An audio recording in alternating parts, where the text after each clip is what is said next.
नमस्कार। चुनावी खबर में आपका स्वागत है।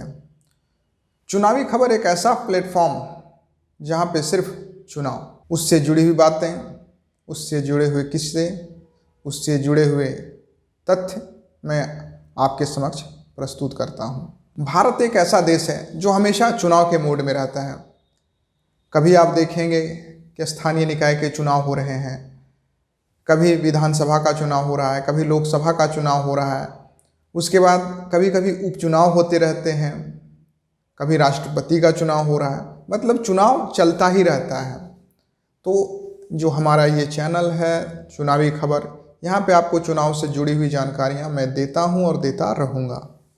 अभी एक ऐसा न्यूज़ है जो मीडिया की सुर्खियाँ बटोर रहा है, वो है उपेंद्र कुशवाहा, बिहार जदयू के नेता का पार्टी छोड़ना, नीतीश कुमार पर आरोप लगाना और अपनी अलग पार्टी का गठन करना। 3 चीज़ें यहाँ पे हुई हैं। आपको मैं थोड़ा उपेंद्र कुशवाहा के बारे में बता देता हूँ। उपेंद्र कुशवाहा एक ऐसे नेता हैं जो 8 बार अभी तक पार्टी बदल चुके हैं। उपेंद्र कुशवाहा मूलतः एक कोरी जाति के कद्दावर नेता हैं और नीतीश कुमार के लव कुश गठबंधन के एक बड़े नेता रहे हैं। इनका नीतीश कुमार के साथ प्यार और तकरार हमेशा बना रहता है। 1985 में अपनी राजनीतिक शुरुआत करने के बाद अभी तक ये 8 बार पार्टी बदल चुके हैं या अपनी नई पार्टी बना चुके हैं।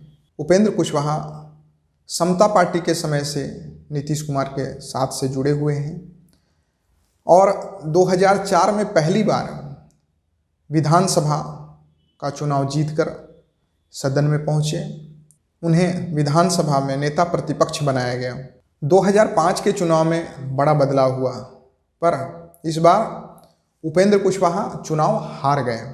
2005 के चुनाव हारने के बाद इनके संबंध उतने मधुर नीतीश कुमार से नहीं रहे। 2007 में इन्होंने एनसीपी ज्वाइन कर लिया। कुछ समय के बाद इनका फिर से मोह भंग हुआ और इन्होंने अपनी अलग पार्टी बनाई।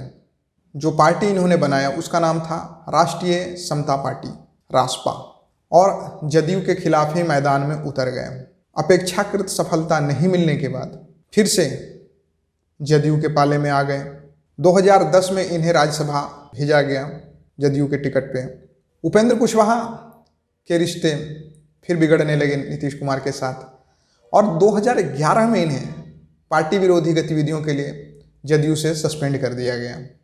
2014 के चुनाव से पहले 2013 में इन्होंने RLSP, राष्ट्रीय लोक समता पार्टी बनाई और कहें तो 2014 लोकसभा चुनाव से पहले भारतीय जनता पार्टी और जदयू का राजनीतिक तलाक हो चुका था और 2014 के चुनाव से पहले बीजेपी के साथ गठबंधन किया और अपनी पार्टी के लिए 3 सीटें ली और तीनों सीटों पर इनके उम्मीदवार विजयी रहे। खुद उपेंद्र कुशवाहा काराकट से चुनकर लोकसभा पहुँचे। केंद्र में बीजेपी की सरकार बनी, नरेंद्र मोदी भारत के प्रधानमंत्री बने और मोदी मंत्रिमंडल में उपेंद्र कुशवाहा एक राज्य मंत्री बने। लगभग 4.5 साल तक मंत्री पद पर बने रहे। 2019 के चुनाव से पहले उपेंद्र कुशवाहा ने एक बार फिर से पलटी मारी और इस बार मंत्री पद से इस्तीफा दिया और लालू यादव के बेटे तेजस्वी यादव के गठबंधन में शामिल हो गए, पर 2019 में बुरी तरह से पराजित हुए। इनकी पार्टी को एक भी सीट नहीं मिली।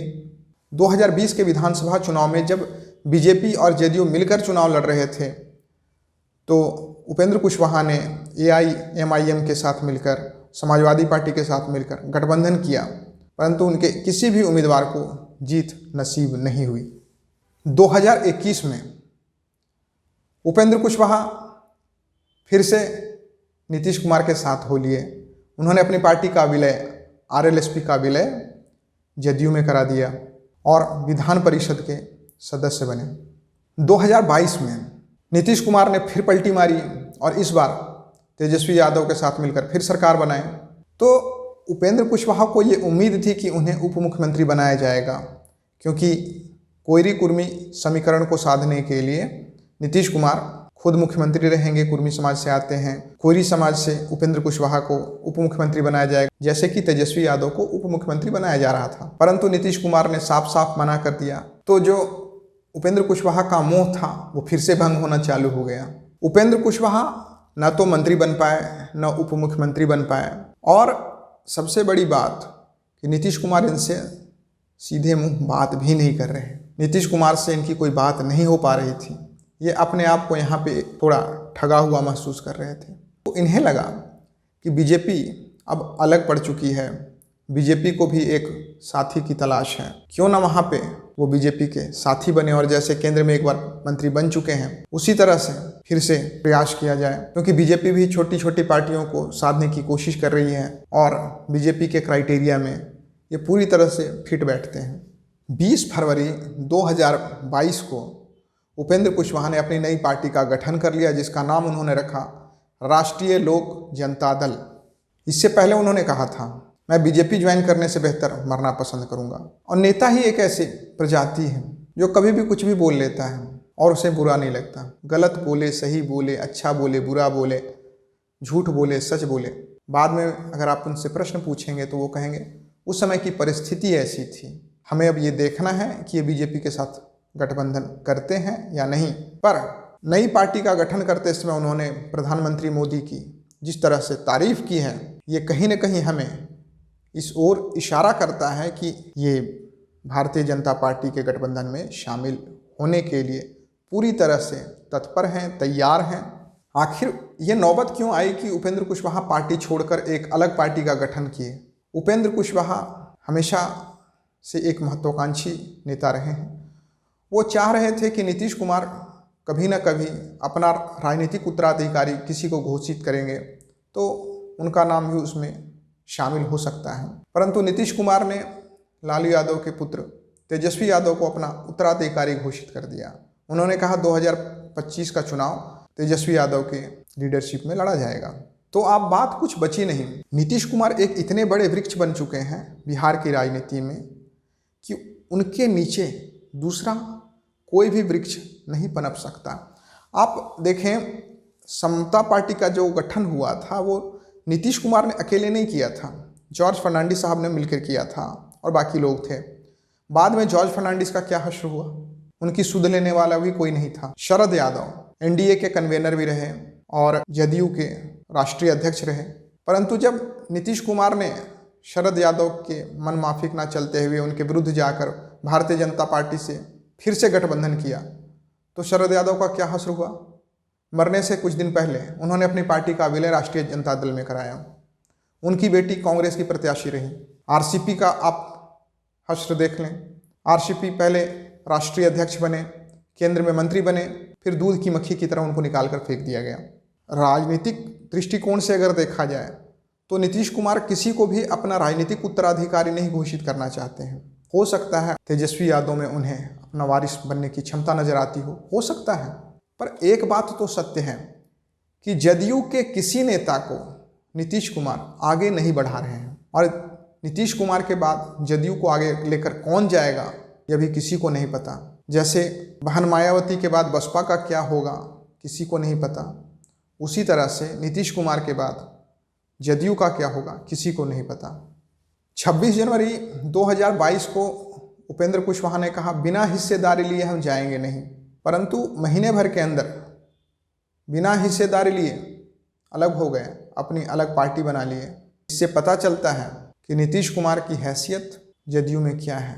उपेंद्र कुशवाहा ने सोचा कि कुशवाहा जाति के बाकी नेता हमारे साथ आ जाएंगे, परंतु हुआ इसके विपरीत। वो पार्टी से बाहर हुए पर अकेले बाहर हैं।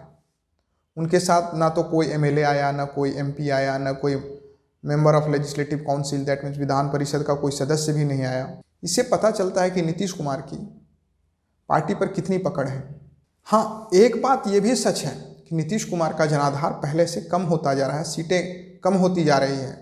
नीतीश कुमार भी बहुत बार चुनाव में पलटी मार चुके हैं, तो ये चुनाव का दौर है, चुनाव का माहौल है, तो नेता पार्टी बदलते रहेंगे। और आपको एक बार मैं और बता दूं कि आप अगर इतिहास उठाकर देख लें तो दल बदलुओं का इतिहास अच्छा नहीं रहा है। आप अभी उत्तर प्रदेश का चुनाव हुआ था। उत्तर प्रदेश के विधानसभा चुनाव में कितने नेता दल बदल करके दूसरी पार्टियों में गए, टिकट भी मिला उन्हें, परंतु जीत का जो प्रतिशत था मैक्सिमम 15 से 20% था, बाकी सारे नेता हार गए। तो दल बदलुओं के लिए जनता के हृदय में कितना प्रेम है ये पहले भी पता चल चुका है और आने वाला समय भी बतलाएगा। दल बदलुओं के बारे में आम राय कैसी है ये चुनाव का परिणाम हमेशा बतला देता है। आने वाले समय में उपेंद्र कुशवाहा कितने कारगर होते हैं ये तो समय बतलाएगा, परंतु फिलहाल के लिए नीतीश कुमार का एक कांटा कम हो गया, ये भी सच है। आपको मेरा ये वीडियो कैसा लगा ज़रूर बतलाएं। वीडियो अगर अच्छा लगा तो लाइक करें, चैनल को सब्सक्राइब करें और अगर वीडियो पसंद आया तो वीडियो को शेयर करना बिल्कुल भी ना भूलें। एक नए वीडियो में एक नए विषय के साथ फिर से हाजिर होऊंगा, तब तक के लिए नमस्कार।